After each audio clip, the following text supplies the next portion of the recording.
खूप पूर्वीची गोष्ट आहे. उत्तरायण सुरू होण्याच्या दिवशी म्हणजेच मकर संक्रांतीला एका आश्रमात गुरु आणि त्यांचे शिष्य एकत्र बसले होते. आजचा दिवस विशेष शांत आणि तेजस्वी वाटत होता. शिष्याने गुरूंना विचारले, गुरुदेव, मकर संक्रांतीला एवढं आध्यात्मिक महत्त्व का दिलं जातं?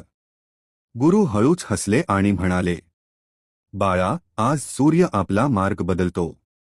दक्षिणेकडून उत्तरेकडे जातो. हे फक्त आकाशात घडत नाही, तर आपल्या अंतःकरणातही घडायला हवं.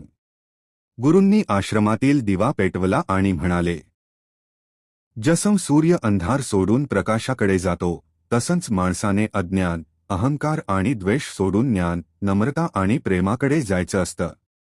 ते पुढे म्हणाले, म्हणूनच या दिवशी तिळगुळ दिला जातो.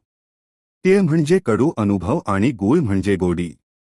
जीवनात दोन्ही असतात, पण आपण गोडपणाचं स्मरण ठेवायचं. शिष्याने डोळे मिटले.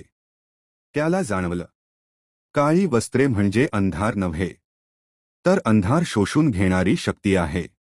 दान म्हणजे केवळ वस्तू देणं नाही, तर अहंकार सोडणं आहे. त्या दिवशी शिष्याने संकल्प केला, आजपासून मी माझ्या जीवनात उत्तरायण स्वीकारेन. नकारात्मकतेतून सकारात्मकतेकडे, अज्ञानातून ज्ञानाकडे आणि स्वार्थातून सेवेकडे.